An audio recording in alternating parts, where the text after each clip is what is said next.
I think, Mr. Chair.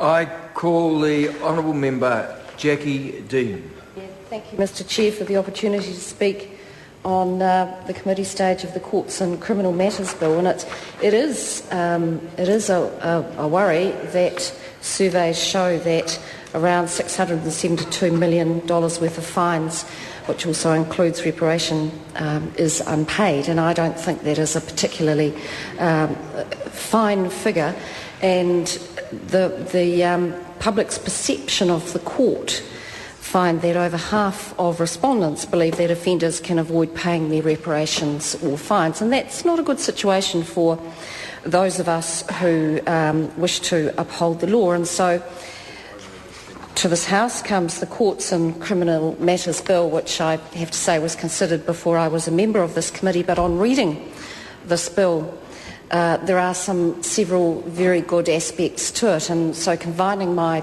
comments to part one of the bill, this seeks to amend the District Courts Act of 1947, and the amendments are intended to improve the efficiency and effectiveness of both attachment orders but also of examination hearings.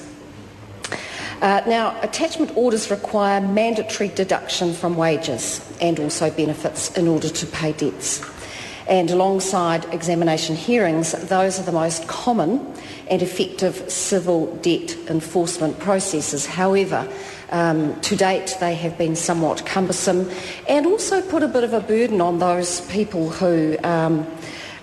creditors who are required to attend hearings. Now, this bill includes provisions for judgment creditors to file a financial statement, which is a much simpler process to undertake, or indeed to ask the court to assess the debtor's financial means in the creditor's absence. And so my reading of this clause of the bill is that if you are a creditor, you won't now be necessarily required to go to a court hearing. And I know that in the courthouses around my electorate on court days there are large numbers, regrettably, of people sitting out in the sunshine or whatever, waiting for their turn in court.